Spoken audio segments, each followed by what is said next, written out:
Hey everybody, we got a surprise guest today and they're going to tell us about their journey.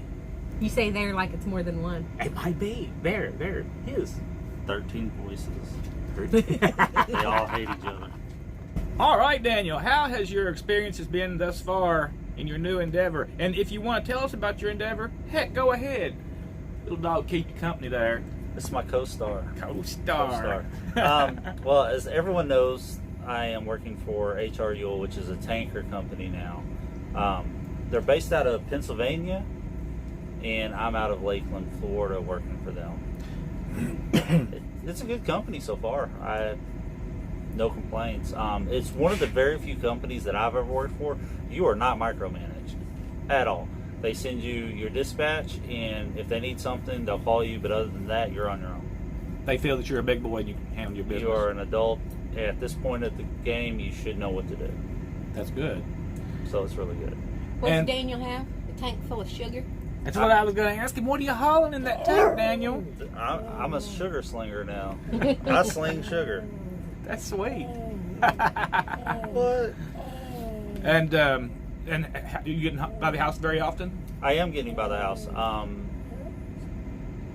If I didn't want to work so much, I could be home off 2 days on the weekends and pretty much every other night.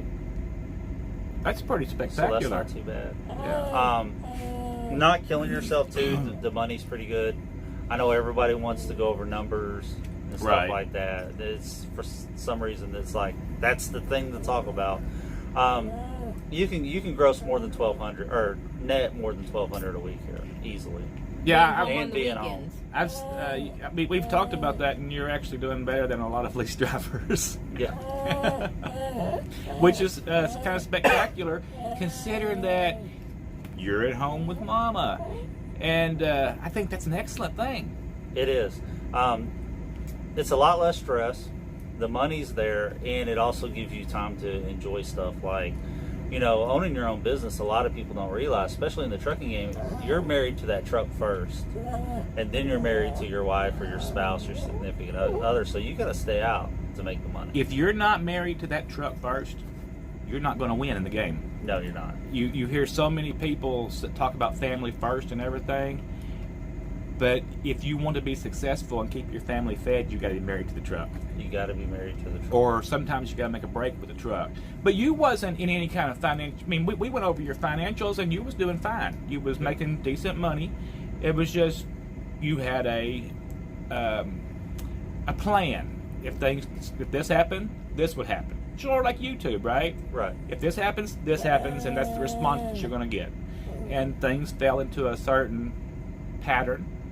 Writing was on the wall. Not that you was losing, because as a single operation, you can still find decent freight. But Mama was a big factor in that. Mama was a big factor in that. And one thing that I do want to talk about is because ever since I released my video about, I got rid of Charlie Brown, I got rid of the trailer, I shut my authority down. There's been a lot of negative comments about why did you do this? Well, you could have done this. You could have done that. Why didn't you lease your truck on over here? Why didn't you keep the truck? Any sound business person knows that there's a right time to get into the business and there's a right time to get out. When you've accomplished what you needed or something better comes along, you got to be willing to make that jump. I think a lot of people put too much, I don't know what you call it, they put too much emphasis on that own authority. We don't run our own authority, and I think we're doing just fine. I guarantee you we wouldn't make more money or be in any better of a situation if we ran our own authority. And they get invested in the tool. It's like having a crescent wrench. A truck is just a crescent wrench. Yep. And it's like sometimes maybe you need a hammer. Yep. You see, I love that Peterbilt 389, but at the end of the day, an International, a Freightliner, a Kenworth, a Volvo, they're all going to make you the same amount of money. You would have kept more money. It would have kept more money. Yep. But trucks are like Harley riders or anything, or guys that only like Mustangs or whatever. Apparently, if you don't have the same one as that these particular individuals think you should have, you're always doing If you're not bad. on a Harley, you ain't getting the biker wave from that Harley rider. A lot of times, yeah. Yeah, but you get the Grom chuckle. Yeah. Grom chuckle. It gets a chuckle out of everybody. Even that Kawasaki rider that I had to cuss the other day. Oh, you ain't seen that video. We were downtown Macon riding around, and this Kawasaki. It looked like a Grom. It was little. Yeah, it was the little. 125 Kawasaki pulled up across the way, and she gave him the wave, right? And he just looked at her and He shook his head. No. Hold up, calm down. Come here. Come here. We'll shut you up. Oh, yeah. Oh, yeah. You showed him. So Mama's been real happy with this. You've been home. You're getting to spend quality time with her. You're actually making really good money, and there's no complaints. There's no complaints. It's time to enjoy life a little bit. So, Oh, I know you're so old. I'm telling you. He lives in Florida and goes fishing on the ocean.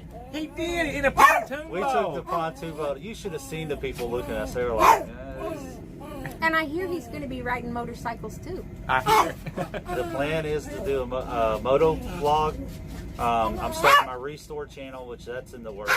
But it takes so long to restore something, so it's not something that I'm going to be able to do on a daily basis. Rainy days. Yeah. Yeah. But Well, winter will be here soon. You'll have plenty of rain. I will have lots of rain. And you get 15 minutes of rain in Florida every day, no matter what, I think. It's just to get the love bugs off. That's all it's for. Or at least smear him around. Well, anyway, we're really happy for you, and I think that our subscribers will be happy for you too. Because I've been in and out of trucking lots of times. I've sold trucks, got rid of my trucks, bought new trucks. The market's always fluid. You know, it's always changing. You got to change with it. Now, we was at an all-time high when everybody was getting in, and I don't think that we'll probably ever see that high again in my lifetime anyway. I mean, that was just crazy good. That's when I got in. Right. And you know, the entire time that I had my authority, even before when I was at Landstar, that first truck I bought, out of all the breakdowns and everything that happened with it, that was enough to shut most people out of business. Yeah, you had some really hard times with that truck. I thought I was out of business before I ever delivered my first load to Landstar, and I had money in the bank. Right. But when you go to talk about rebuilding an entire engine and possibly replacing the block, that's a lot of money. It sure is. Plus the cost of the truck that you still owe for. You came into this in a good way, though. I mean, you was prepared for. I mean, a lot of people get into this and they're broke on day one. Yep. You already was set up. You know, I don't know how much you had, but you had some money in the bank, so you could survive. You could pay your bills. Right. A lot of people don't have that luxury at all. No. But they're still going to judge you. They're still going to judge me. And one thing that I see people do is when I decided I wanted to buy a truck, it was early on. I spent another 2.5 years training as a trainer for U.S. Express. Then I made the move to a lease purchase. Or no, went from there because I got tired of training, to be honest with you. I went to Bar None, became a team driver, did that for a little while. And then when they had the right opportunity for a lease purchase that was a walk away, I jumped on that bandwagon because you can utilize a tax system and your business license for the state and where you live. If you do it right, it's a good thing that can be done, but you could also screw yourself up. But luckily I did it right, and I jumped into the owner-operator game after that. So, I mean, I took a lot of time to prepare. I didn't get my license, drive for a year, or was a company driver for however long and straight into the owner-operator game. I took a little bit of time to prepare, so. My first truck cost $6,000, and I had a 40-foot flatbed, and it was $2,000. It had been sitting in a farmer's field for 20 years. Wow. And it was still usable, so I threw some money at him and drove off. I mowed yards to get the money for that truck. Wow. And I sold blood. There ain't. Literally. Literally sold blood. See, that's the thing too. You He talk also to. so old though he didn't actually take his driving test. He was grandfathered in. Yeah. That's cheap. I know it. We can't cut the camera. But that's another thing you see a lot of drivers now. They have a whole list of things that they won't do, Yes. and they're willing to do only a little bit of stuff to reach what they want. They don't want to suffer. They don't want to suffer.